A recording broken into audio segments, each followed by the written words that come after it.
মাছও জালে উঠল না। তখন লালু নামে একজন দুষ্ট জেলে তার কাছে আসলো আর বলল,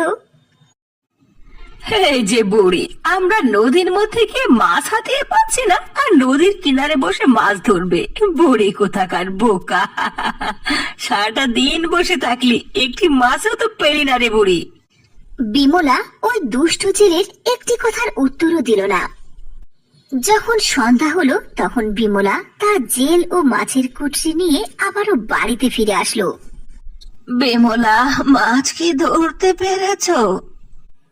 মাছ তো ধরতে পারিনি, কিন্তু আমি আমার সাহস হারাইনি।